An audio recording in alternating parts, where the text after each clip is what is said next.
Welcome to Shorthand Dictation Practice. Today's dictation, Shorthand Transcriptions, by Sir Kailash Chandra. Transcription number 23 at 80 words per minute. Get your pen and notebook ready. We will start the transcription in 5 seconds. 5, 4, 3, 2, 1. Start. Transcription number 23. Madam Deputy Chairman, when the House rose for lunch, I was discussing the response of the public to the loan program of the government, and was trying to point out that it was rather a serious tendency, in the sense that the response of the public had been proved to be poorer during the second plan period than during the first plan period. I was trying to point out that looking to the fact that the national income was rising and the people were becoming more conscious of the developing economy and the need to mobilize the resources more and more, a contrary trend ought to have appeared, and that in view of that this trend was disturbing. This trend is to be contrasted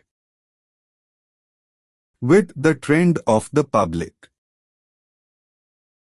regarding the call from the corporate sector for the investment of their monies.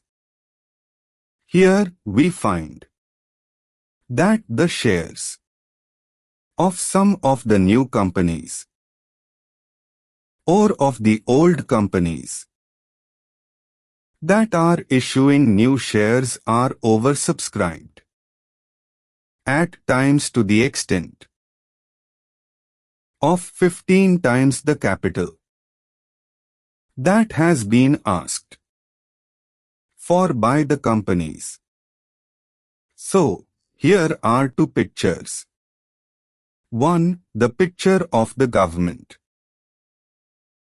asking the public to subscribe to the public loans, and the other, the picture of the response of the public to the corporate sector demanding investments from the public. While, on the one hand, there is an enthusiastic response to the demand from the corporate sector, on the other, there is a very poor response as far as the loan program of the government is concerned. This is a matter of some concern, and I feel that the government should pay more attention than just exhorting the people to save more and to hand over their savings to the government, as the Home Finance Minister has done more than once. If it would have been merely a question of diverting the money that is coming from the corporate sector to the public exchequer in the form of loans, perhaps the matter would not have been so serious. then it would have been just a question of reallocation of the functions between the public sector and the private sector.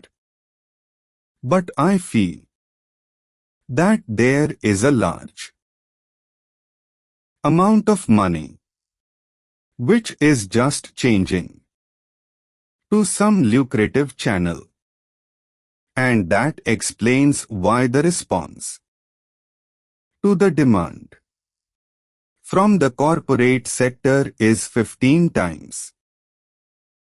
This shows that 14 times that particular capital is not required by that company. And if there had been some adequate step or measure whereby originally that money could have gone to the public exchequer, to that extent there would not have been any disappointment to the people who wanted shares, but who did not get them, and disappointment to the public exchequer by not getting the response which it ought to have got. That, to my mind, leads to the question of the pattern of the rate of interest in a developing economy, and especially in view of the fact that a large number of companies are being floated today which have got an element of growth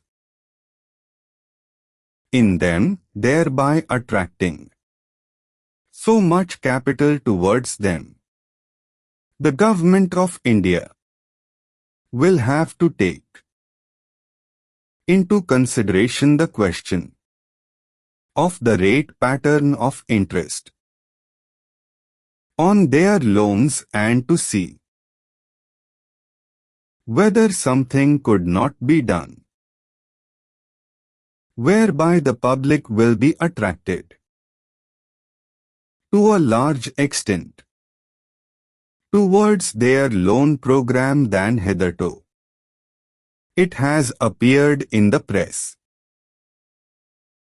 that the question of supply and want is being reconsidered, and that offers are sought to be made more attractive, if in the same strain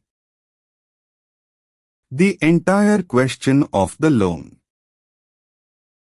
program is also considered.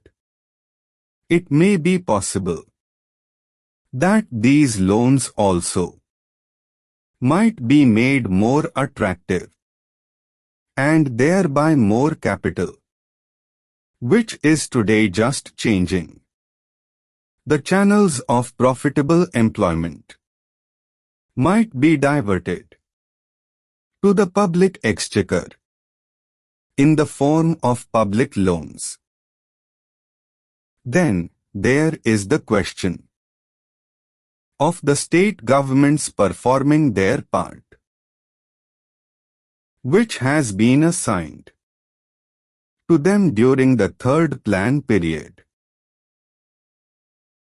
In this connection, I would like to draw the attention of the whole House to a very important recommendation which has been made by the Third Finance Commission, namely the appointment of a high-power commission to go into the entire question of the allocation of financial resources between the central government and the state governments. They have argued the whole case in nearly 1.5 pages. in order to show why it has now become necessary that a high-power commission should be appointed to go into this important question. According to the Third Finance Commission, the allocation of resources between the center and the states was made at a time when planned economic development was not visualized. When the Constitution was framed, the development of the public sector, the new responsibilities which the states were going to assume, and a plan era were not properly visualized. And it was under these conditions that these allocations were being made. This completes today's dictation. Practice well and see you in the next session.